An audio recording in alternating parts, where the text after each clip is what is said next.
세일산에 있는 에돔 족속의 조상 에서의 족보는 이러하고 그 자손의 이름은 이러하니라. 에서의 아내 아다의 아들은 엘리바스요, 에서의 아내 바스맛의 아들은 르우엘이며, 엘리바스의 아들들은 대만과 오말과 스보와 가담과 그나스요. 에서의 아들 엘리바스의 첩 딥나는 아말렉을 엘리바스에게 낳았으니 이들은 에서의 아내 아다의 자손이며, 르우엘의 아들들은 나핫과 세라와 삼마와 미사니, 이들은 에서의 아내 바스맛의 자손이며, 시브온의 손녀 아나의 딸 에서의 아내 오홀리바마의 아들들은 이러하니 그가 여우스와 얄람과 고라를 에서에게 낳았더라. 에서 자손 중 족장은 이러하니라. 에서의 장자 엘리바스의 자손으로는 대만 족장, 오말 족장, 스보 족장, 그나스 족장과 고라 족장, 가담 족장, 아말렉 족장이니 이들은 에돔 땅에 있는 엘리바스의 족장들이요 이들은 아다의 자손이며, 에서의 아들 르우엘의 자손으로는 나핫 족장, 세라 족장, 삼마 족장, 미사 족장이니 이들은 에돔 땅에 있는 르우엘의 족장들이요 이들은 에서의 아내 바스맛의 자손이며, 에서의 아내인 오홀리바마의 아들들은 여우스 족장, 얄람 족장, 고라 족장이니 이들은 아나의 딸이요 에서의 아내인 오홀리바마로 말미암아 나온 족장들이라. 에서 곧 에돔의 자손으로서 족장된 자들이 이러하였더라. 그 땅의 주민 호리 족속 세일의 자손은 로단과 소발과 시브온과 아나와 디손과 에셀과 디산이니 이들은 에돔 땅에 있는 세일의 자손 중 호리 족속의 족장들이요 로단의 자녀는 호리와 헤맘과 로단의 누이 딥나요, 소발의 자녀는 알완과 마나핫과 에발과 스보와 오남이요, 시브온의 자녀는 아야와 아나며, 이 아나는 그 아버지 시브온의 나귀를 칠 때 광야에서 온천을 발견하였고, 아나의 자녀는 디손과 오홀리바마니 오홀리바마는 아나의 딸이며, 디손의 자녀는 햄단과 에스반과 이드란과 그란이요, 에셀의 자녀는 빌한과 사완과 아간이요, 디산의 자녀는 우스와 아란이니 호리 족속의 족장들은 곧 로단 족장, 소발 족장, 시브온 족장, 아나 족장, 디손 족장, 에셀 족장, 디산 족장이라. 이들은 그들의 족속들에 따라 세일 땅에 있는 호리 족속의 족장들이었더라. 이스라엘 자손을 다스리는 왕이 있기 전에 에돔 땅을 다스리던 왕들은 이러하니라. 브올의 아들 벨라가 에돔의 왕이 되었으니 그 도성의 이름은 딘하바며, 벨라가 죽고 보스라 사람 세라의 아들 요밥이 그를 대신하여 왕이 되었고, 요밥이 죽고 대만 족속의 땅의 후삼이 그를 대신하여 왕이 되었고, 후삼이 죽고 브닷의 아들 곧 모압들에서 미디안 족속을 친 하닷이 그를 대신하여 왕이 되었으니 그 도성 이름은 아윗이며, 하닷이 죽고 마스레가의 삼라가 그를 대신하여 왕이 되었고, 삼라가 죽고 유브라데 강변 르호봇의 사울이 그를 대신하여 왕이 되었고, 사울이 죽고 악볼의 아들 바알 하난이 그를 대신하여 왕이 되었고, 악볼의 아들 바알 하난이 죽고 하달이 그를 대신하여 왕이 되었으니 그 도성 이름은 바우며 그의 아내의 이름은 무헤다벨이니 마드렛의 딸이요 메사합의 손녀더라. 에서에게서 나온 족장들의 이름은 그 종족과 거처와 이름을 따라 나누면 이러하니, 딥나 족장, 알와 족장, 여대 족장, 오홀리바마 족장, 엘라 족장, 비논 족장, 그나스 족장, 대만 족장, 밉살 족장, 막디엘 족장, 이람 족장이라. 이들은 그 구역과 거처를 따른 에돔 족장들이며 에돔 족속의 조상은 에서더라. 오늘 본문 말씀 창세기 36장 에서의 족보입니다. 여러분, 자녀의 모습에서 나랑 너무 똑같은 죄성이 보여서 내 삶의 결론이구나, 이렇게 생각한 적이 있으십니까? 내가 했던 말을 그대로 따라하거나 내가 했던 행동을 똑같이 하는 것을 보게 되지 않습니까? 또 나보다 더한 고집을 부리기도 하고 반감을 보이기도 하는 자녀를 볼 때 어떤 생각이 드십니까? 나의 선택과 결정을 그대로 똑같이 따라오고 있는 자녀를 마주할 때 정말 우연이 아니구나, 문제는 없고 문제의 부모만 있구나 깨닫게 되지 않습니까? 왜 그렇습니까? 내 삶의 열매가 자녀에게 나타나게 되고 우리 가정의 토양에 자리 잡게 되어서 고스란히 드러나게 되기 때문이죠. 지난주 세겜에서 안주하려던 야곱이 세겜에서 값을 치르고 그제서야 하나님께서 올라가라고 하시는 베델에 가게 되었죠. 그리고 나서 어제와 오늘은 족보 이야기가 나오고 있습니다. 이 창세기에는 특이하게 총 10개의 족보가 등장하게 됩니다. 그 중에 어제는 야곱의 족보, 오늘은 에서의 족보, 2개의 족보를 보고 있는 것이죠. 그런데 창세기에 나타나는 10개의 족보에는 특이한 한 가지 공통점이 있습니다. 족보마다 그 족보의 주인공이 있는데 그 주인공의 출생과 이야기는 나오지 않는다는 점이죠. 그 주인공보다 그 사람으로 인해 누구누구를 낳게 되었는지, 어떤 계보가 흘러가게 되었는지 그 결과에 대해서 이야기를 하고 있다는 점입니다. 쉽게 이야기해서 야곱의 족보에는 야곱 이야기가 빠져 있고 에서 족보에는 에서의 출생에 대한 이야기가 쏙 빠져 있다라는 점입니다. 그래서 오늘 족보도요, 표면적으로는 에서의 이야기가 전혀 없지만 이 족보를 통해서 하나님께서는 에서의 인생의 결론이 무엇인지를 알려주고 있다라는 사실이죠. 에서의 인생으로 나타난 결말이 무엇인지를 보여주시면서 에서의 인생을 평가하고 계시더라. 정말 한 사람이 중요한데 과연 에서의 인생에 대한 하나님의 평가는 어떠할까 한번 나눠보겠습니다. 첫 번째, 그는 언약의 말씀을 믿지 못하고 불신 가치관으로 인생의 크고 작은 선택을 했다라고 말씀하고 있습니다. 먼저 9절 10절을 읽어보겠습니다. 세일산에 있는 에돔 족속의 조상 에서의 족보는 이러하고 그 자손의 이름은 이러하니라. 에서의 아내 아다의 아들은 엘리바사요 에서의 아내 바스마스의 아들은 루엘이며. 첫 단락 9절부터 19절까지는 에서의 족장들의 족보가 나오고 있습니다. 이 창세기에 등장하는 에서의 아내의 이름은 총 6명의 아내의 이름이 나오죠. 유딧과 바스맛과 아다와 마할랏과 느바요의 누이 또한 바스맛과 오홀리바마, 이렇게 6명인데 이 여인들은 크게 두 부류로 나눌 수 있습니다. 한 부류는 헷 족속이나 히위 족속 같은 가나안의 딸이거나 아니면 다른 한 부류는 이스마엘의 소생의 딸이다라고 말할 수 있죠. 여기에 본문의 가장 처음에 어떤 아내가 나오고 있습니까? 두 아내가 등장하는데 어제도 나왔던 헷 족속의 딸인 아다와 또 다른 한 사람은 동명이인 바스맛이 나오고 있습니다. 동명이지만 한 사람은 헷 족속이고 한 사람은 이스마엘의 딸이죠. 이 족보에 아내들이 등장하는 이유는 하나님께서 에서가 선택한 결혼에 대한 이야기를 하고 싶은 것이죠. 그가 선택한 아내가 그의 계보의 중심이 된다라는 사실을 이야기하고 있습니다. 에서는 우리가 잘 알듯이 그 당시에 부유했던 이삭의 아들이자 야곱의 형이었죠. 많은 것을 누리고 있었고 부족함이 없었던 이삭의 장자였습니다. 그런데 에서는 이 결혼에서부터 삐딱선을 타기 시작했죠. 야곱이 라반 집에 가기 전후에 3번의 불신 결혼을 하지 않았습니까? 그렇다면 야곱이 20년 동안 훈련받을 동안에 에서는 과연 무엇을 하고 지냈을까? 야반도주를 한 동생을 대신해서 부모님을 열심히 섬겼을까? 아니면 사냥하면서 세월을 보냈을까? 그런데 말씀에서 그 이후에 20년 동안 무엇을 했는지를 알 수 있는 본문이 나옵니다. 어제 본문에도 나오죠. 불신 결혼을 3번이나 더 했다라는 것을 우리가 알 수 있다는 것이죠.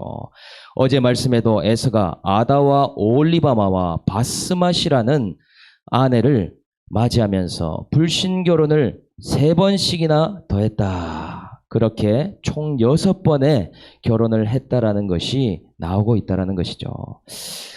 지난주 목장 모임을 하다 보니까 어떤 한 집사님이 자신도 결혼을 1번이 아니고 2번 이상 하면 너무 좋겠다, 뭐 이런 얘기를 하시는데, 다른 한 분은 아니 여자 1명도 감당하기 어려운데 2번이나 하는 게 뭐가 좋은 일이냐, 이런 이야기를 하더라고요.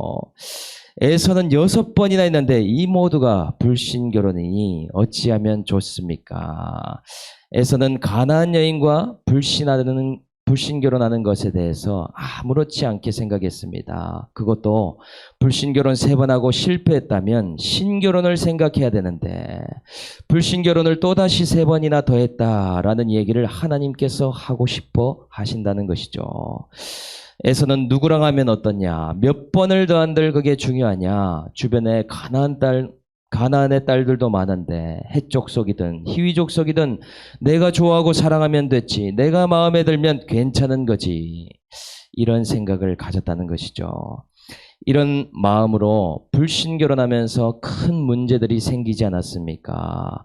우리는 에서가 장자권을 잃은 사건이 동생 야곱이 속였기 때문이라고만 생각하지 않습니까? 그것은 표면적인 해석이죠. 이면은 그것이 아닙니다. 장자권을 잃기 전부터 그는 하나님의 언약인 말씀을 먼저 잃어버린 것이죠. 어느 날 갑자기 우연히 빼앗긴 것이 아니라는 사실을 말하고 있습니다.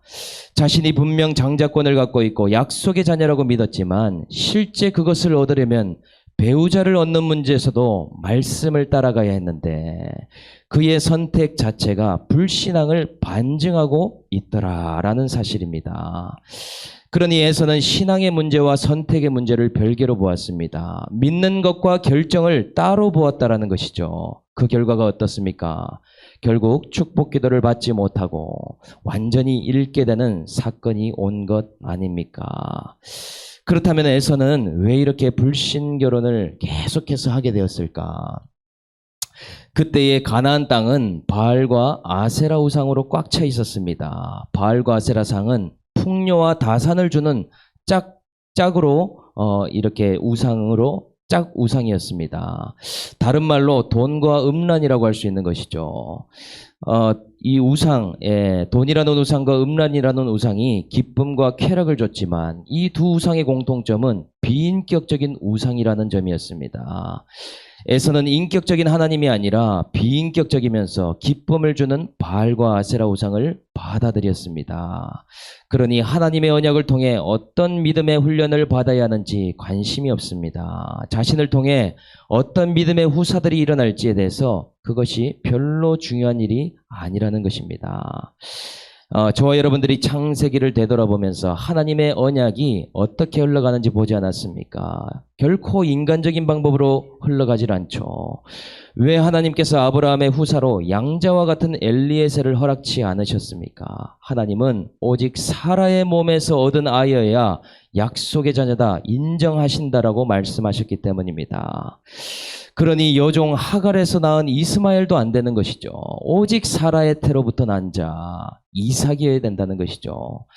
그만큼 하나님의 언약은 결혼과 배우자를 선택하는 것, 그리고 신가치관을 가지고 약속의 땅에 함께 머무르는 그러한 일이 되어야 되기 때문에 너무나 중요하더라는 것입니다. 이삭의 아내를 구할 때도 보십시오. 왜 아브라함이 굳이 하란에까지 가서 아내를 구했겠습니까? 이삭의 아내가 될 리브가가 물동이를 쥐고 나타났는데 리브가의 뜻이 골이라는 뜻이 아닙니까? 하나님의 약속과 약속의 성취를 이을 고리와 같은 한 사람이 너무나 중요하고 너무나 필요하기 때문이더라. 그것이 배우자의 의미이고 엄마의 의미이고 아내의 의미라는 사실이죠. 하나님과 자녀 사이의 관계를 연결할 고리가 바로 그 배우자와 엄마라는 사실입니다. 구속사의 말씀을 가진 자는 하나님과 한 사람을 이어주는 고리로서 역할을 반드시 감당하게 됩니다. 그러니 집안에 며느리가 들어오고 사위가 가정에 들어오는 것이 얼마나 중요한 일입니까? 목자 한 사람, 사역자 한 사람 세워지는 것이 얼마나 중요합니까? 믿음의 세대를 이어주고 구속사의 계보가 내려가는 고리의 역할을 하게 하시는 것이죠. 에서는 이것을 너무나 가볍게 아무렇지 않게 생각했다는 것입니다. 그래서 12절에 보면 누구를 낳았나 보니 아멜렉을 낳게 되죠. 이스라엘과 철천지 원수와 같은 자식을 낳지 않습니까? 이후에 이스라엘이 가나안 땅에 들어오는 시점부터 전쟁이 일어나는데 아멜렉과 전쟁이 시작되죠.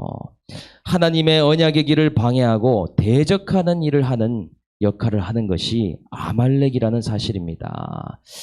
만약 에서가 야곱이 떠나고 나서라도 깨달았다면 과거의 삶을 회개하고 그때라도 믿음의 배우자를 삼아서 하란으로 찾아 구하는 적용을 하지 않았겠습니까? 그런데 그것을 깨닫지 못하니 삼촌 이스마엘에게 가서 딸을 달라고 하면서 가문을 잇는 그런 최선의 적용을 하지만 이렇게 온전한 적용을 하지 못하는 모습을 볼 수 있습니다. 하나님이 주목하는 길을 안 가고 자꾸 이상한 샛길로 가게 되더라는 것이죠. 오늘 저와 여러분들도 마찬가지입니다. 예수를 믿어도 여러분의 믿음이 결정하는 일과 하나 되지 않으면 이상한 샛길로 빠지게 됩니다. 그것이 무엇으로 나타나게 되는가? 나를 통해서 아멜렉과 같은 자녀들의 가치관으로 나타나게 된다는 것이죠. 말씀을 통해서 인격적인 하나님을 만나지 못하고 그 말씀을 따라가지 못하니 비인격적인 성공이나 물질이나 내 유익을 목표로 살아가는 인생들을 낳고 낳는 그러한 삶을 살게 됩니다. 자녀들이 가정의 토양이 동일하게 아말렉의 가치관으로 나타나게 된다는 것이죠. 도리어 이제는 말씀으로 붙잡고 내가 적용해 보려고 하는데 자녀들이 도리어 그 길을 반대하고 꿈쩍도 하지 않고 항변하는 아멜렉으로 자라나고 있지 않습니까? 나의 과거의 에서의 가치관과 똑같은 길을 걷게 만든 장본인이 바로 나임을 깨달아야 한다는 것이죠. 이러한 아말렉의 가치관이 신앙보다 물질을 선택하는 것으로 나타나고 믿음의 훈련, 양육이나 말씀에는 관심이 없고 오직 자신의 쾌락을 주고 만족을 주는 것을 쫓아가는 모습으로 나타나게 된다라고 오늘 말씀하고 있습니다. 또 어떻습니까? 선택과 결정을 할 때에 말씀을 듣고 묻지 않고 자기가 좋은 대로 하되 매우 빠르고 신속하게 해버린다라는 사실이죠.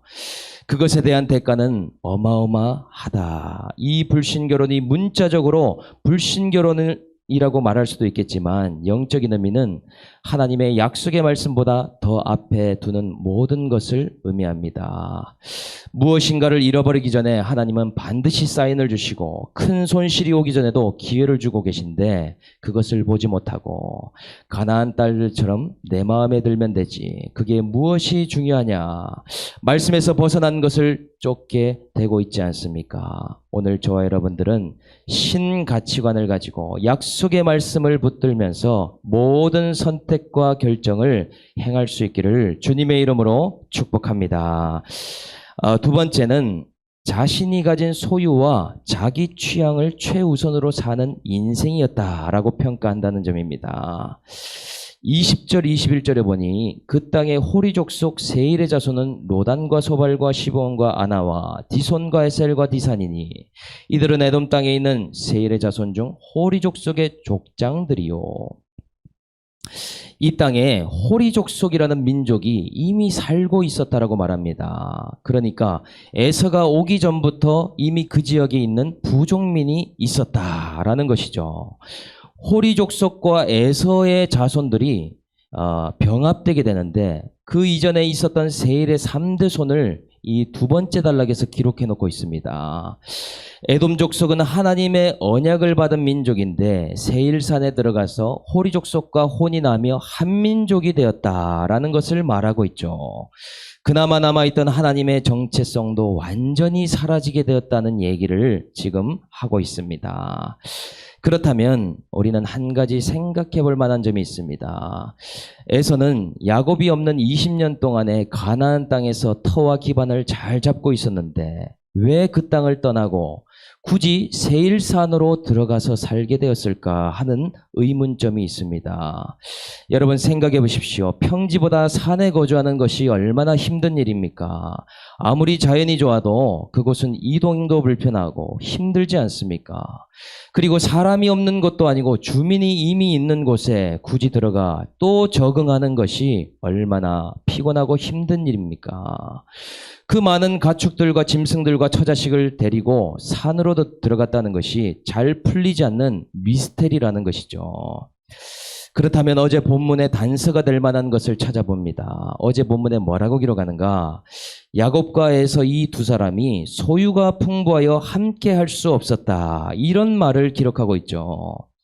아니, 형제 모두가 부유한 상태에서 근처에 있으면 도움되는 일이 아닙니까? 두 사람이 가진 것이 많아서 서로 윈윈하면 더 좋은 일이 아니냐는 것이죠. 그런데 왜 이렇게 찢어져야 될 이유가 될까? 참 아이러니하게도 야곱과 에서는 이 가치관이 다르기 때문에 소유가 많아도 욕심이 있기 때문에 마음을 나눌 수 없는 그런 상태가 되고 있습니다. 소유를 기준으로 선택하게 된다는 것이죠. 소유를 지키고 늘리고 쓸 수 있는 환경이 어디인가를 찾다 보니 이 에서는 세일산이라는 곳을 가게 됩니다. 이것과 비슷한 사건, 데자뷰와 같은 사건이 창세기에 이미 있었습니다. 아브라함과 롯이 소유가 많아지게 되면서 함께 할 수 없어서 롯이 분가를 하게 되죠. 아브라함은 롯에게 먼저 원하는 땅을 선택하라고 하면서 좌로 가면 나는 우하겠고 너가 우를 하면 나는 좌를 하겠다. 그렇게 얘기합니다. 그럴 때 롯은 물이 넉넉하고 풍족한 소알 땅, 소돔과 고모라의 땅을 선택하지 않습니까? 아브라함은 그 반대편에 있던 헤브론을 선택하게 되죠. 이 헤브론 땅이 아브라함에게 있어서 하나님과 교제하는 땅이 되었습니다. 야곱에게 베델이 있다면 아브라함에게는 헤브론이 있었죠. 그러니까 롯과 에서의 공통점은 하나님의 말씀이 없는 선택을 했다는 점인데 차이가 한 가지 있습니다. 롯은 철저히 좋은 환경을 선택했는데 반해 에서는 땅이 안 좋고 환경이 안 좋아도 더 중요한 점이 있어서 이 안 좋은 환경을 선택했다는 점입니다. 그것은 뭐냐? 자신에 대한 평가, 자신을 바라보는 시선과 관련된 것입니다. 약속의 땅에 살고 있지만 장자권을 빼앗기고 불신결혼으로 살아가는 자신을 바라보는 이삭과 리브가의 시선이 어떻습니까? 마음 아파하고 긍휼히 보는데 이제 야곱까지 돌아오니 더 비교받으며 그 땅에 살 자신이 없는 것이죠. 회개하면 너무 좋은 일인데 그렇게 평생 눈치 보고 살 바에는 마이웨이로 산골짜기에라도 들어가서 살겠다라는 것입니다. 내가 내 인생의 주인공이 될 수 있는 땅이면 그 땅이 어떤 땅이라도 어떤 지역이라도 상관이 없다는 것이죠. 그게 내 취향에 맞으면 하나님의 뜻과 반대라도 믿음의 부모가 원치 않아도 산이라도 들어가겠다. 이것이 에서의 고백이었다는 사실입니다. 자신의 마음이 편한 것을 하나님의 뜻인 것처럼 그렇게 합리화하며 들어갔다라는 것이죠. 세일에 들어가 호리족속과 하나 되면서 기록하는 일이 무엇이냐? 계속 태어나고 죽는데 24절에 광야에서 온천 하나를 발견했다라는 이야기가 나옵니다. 그것 말고는 특별한 의미를 가진 만한 이야기가 한 가지도 기록되어 있지 않더라. 그런데 야곱은 어떻습니까? 야곱은 자기 취향대로 살아보려고 했지만 살 수가 없는 길을 갔습니다. 마이웨이로 가려고 해도 하나님의 취향대로 사는 인생이었죠. 라헬을 빨리 얻어서 라반의 집에 나오려고 하는데 레아를 얻고 7년을 더해서 라헬을 얻고 진짜 나오려고 하는데 계속 못 나오죠. 하나님의 약속을 이룰 때까지. 고생하고 적정하게 세겜에서 머무려고 했는데 기어이 베델로 올라가도록 사건을 허락하지 않습니까? 때로는 고집을 피우고 힘들어서 시간이 걸려도 결국에는 하나님의 취향대로 살아가는 야곱. 그러니까 그 사람이 약속의 사람인가 아닌가를 어떻게 알게 됩니까?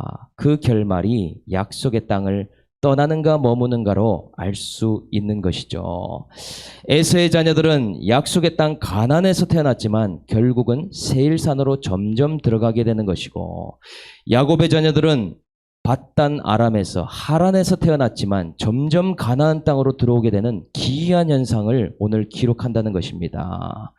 성경에서 시온산과 대비되는 산이 바로 세일산이죠. 영적인 갈림길이요 반대되는 개념입니다. 에스겔서 35장에도 세일산은 폐허가 되게 하고 왕래하는 자가 끊어지겠다. 그때야 내가 여호와인 줄을 너희가 알리라. 이렇게 말씀하고 계신다라는 것입니다. 약속의 땅에 향하지 않고 있는 오늘 가족이 있습니까? 그런 자녀와 배우자가 있습니까? 그럼에도 길고 짧은 것은 대봐야 아는 것입니다. 그 결론이 약속의 땅 가나안으로 점점 들어가는가 아니면 지금 가나안 땅에 있는 것 같지만 세일산으로 빠지게 되는가. 오늘 우리 가정과 우리 집안이 그리고 모든 식구들이 가나안 땅으로 들어갈 수 있도록 그렇게 여러분들 기도하십시오. 그 한 사람이 제가 되도록 제가 쓰임 받아서 가나안 땅으로 이끌어가는 그러한 구원의 계보가 흘러가도록 그렇게 기도하며 나아갈 수 있기를 주님의 이름으로 축복합니다. 세 번째는요. 왕같이 빠르고 크게 번영하다 끝나는 인생이었다라고 평가합니다.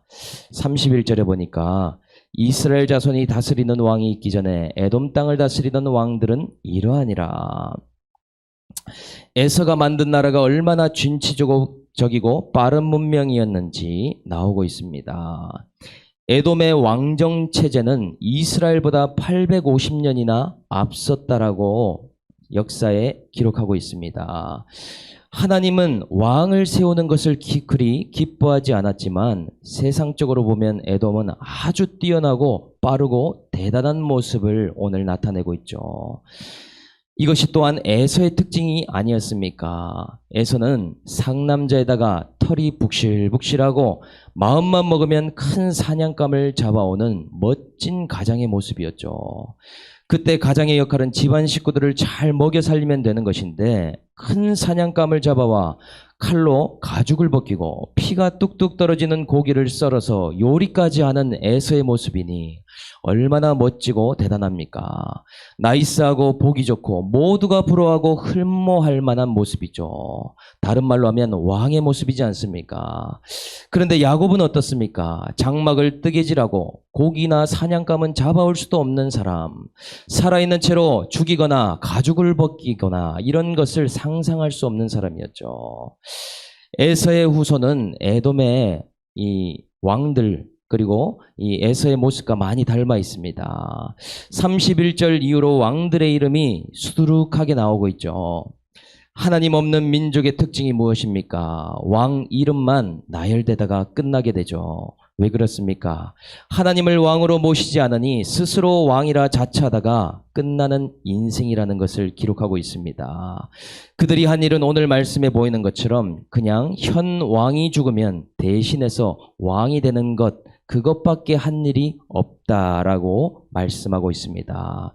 얼마나 인생이 겪은 것들이 많겠습니까? 왕이 이룬 업적들이 훨씬 더 많지 않겠습니까? 그런데 왕이신 하나님을 섬기지 않으면 아무리 번성하고 번영해도 하나님은 그것에 별로 관심이 없다라는 사실입니다. 이들이 무슨 일을 했고 어떤 고백을 했고 어떤 삶을 살았는지 전혀 기록되어 있지 않습니다. 하나님과 연결되어 있지 않다라는 것이죠. 그의 반면에 야곱을 보십시오. 야곱의 스토리가 순차적으로 기록되어 있지 않습니까? 하나님의 훈련의 때마다 기록되어 있습니다. 야곱의 죄성이 기록되어 있습니다. 하나님과 씨름하는 과정이 계속해서 나오고 있습니다. 자신이 야곱이니이다. 내가 속임으로 두려워하였나이다. 야곱의 자백은 계속해서 나옵니다. 자신을 다뤄온 하나님을 알기 때문에, 하나님을 신뢰하기 때문에 그러한 자백과 회개의 고백을 하나님이 소중하게 기록하고 계시더라. 그러니 이 36장의 에서의 계보가 한 장 동안에 잠시 비춰주다가 바로 37장부터 다시 야곱의 계보로 흘러가지 않습니까? 하나님의 관심이 어떠한지를 알 수 있는 것이죠. 그렇다면 왜 하나님은 거짓말쟁이 사기꾼 야곱을 이뻐하시고 인간적으로 더 착하고 부모님을 공경한 에서를 미워하시는 것처럼 보일까요? 너무 불공평하지 않습니까? 인간적으로 보면 에서가 훨씬 더 낫지 않습니까? 야곱은 사기치면서 겨우겨우 먹고 사는 불쌍한 인간으로 보이는데 이 사기꾼을 통해서 대를 이어간다니 너무나 이해 안 되지 않습니까? 오늘 말로 하면 야곱은 죄와 허물투성이기에 예수 믿고 죄를 자백하면서 말씀을 붙들고 씨름하며 살아갔고, 에서는 왕처럼 부족한 게 하나도 없는 것처럼 예수가 필요 없는 인생을 살아갔다는 말이 됩니다. 그의 후손들도 마찬가지더라는 것이죠. 예수가 없는 번성은 아무리 화려해도 금방 없어질 먼지와 같습니다. 말씀이 없는 부흥은 잠깐 반짝해도 오래가지 못한다라는 것이죠. 저와 여러분은 왕처럼 번영하고 번성하는 것만을 추구하고 있습니까? 아니면 내가 부족하기에 날마다 예수를 붙들고 말씀 붙들고 씨름하고 있습니까? 오늘 이 차이가 깨달아져서 나의 죄와 허물을 고백하면서 인생의 주인 되시고 왕 되신 하나님과 예수님을 붙들고 살아가는 저와 여러분들의 가정이 다 될 수 있기를 주 예수의 이름으로 축복합니다. 적용 질문 드리겠습니다. 나의 불신 가치관으로 인해 낳게 된 우리 가정의 아멜렉과 같은 가치관은 무엇입니까? 남들이 뭐라고 하든 나는 나만의 길을 가겠다고 하는 세일은 어디입니까? 나는 회개가 없는 스스로 왕의 삶을 자처합니까? 날마다 회개하면서 예수를 왕으로 섬깁니까? 오늘 말씀을 생각하면서 제가 한번 기도하겠습니다. 하나님 아버지, 저의 불신 가치관으로 어릴 적부터 교회 안에서 믿음 생활을 한다고 했지만 에서와 같이 묻지 않고 좋은 학교를 가야 하고 좋은 과에 입학해야 되고 결혼도 제가 좋아야만 해야 한다는 모든 선택과 결정이 저의 기준과 저의 취향이었음을 이 시간 고백합니다. 이러한 저를 주님께서 제 뜻과 제 취향대로 길을 걷게 하지 않게 하시고 언약의 말씀의 길을 걷도록 지금도 훈련하고 계십니다. 하나님 아버지, 내 믿음과 내 선택이 분리되지 않고 하나 되게 하여 주시고 먼저 말씀에 묻고 들으며 하나님의 취향대로 선택할 수 있는 저와 성도님들 모두가 될 수 있도록 은혜를 내려 주시옵소서. 하나님, 나의 불신 가치관으로 방황 중에 있는 자녀들을 불쌍히 여겨주시고 세일산으로 도피하고 있더라도 결국에는 가나안 땅에 돌아와 하나님의 언약 안에 머무를 수 있는 자녀와 배우자와 우리 가정 모두가 될 수 있도록 붙잡아 주시옵소서. 그리하여서 저희 모두가 하나님을 왕으로 섬기며 각자 헤브론과 베델에서 제단을 쌓으며 인격적인 하나님을 만나기를 원합니다. 날마다 말씀을 붙들고 인격적인 하나님과 교제함으로 말미암아 나를 통해 많은 하나님의 구속사의 계보가 흘러갈 수 있도록 역사하여 주시옵소서. 감사를 드리며 우리를 구원하신 예수님의 이름으로 기도드립니다. 아멘.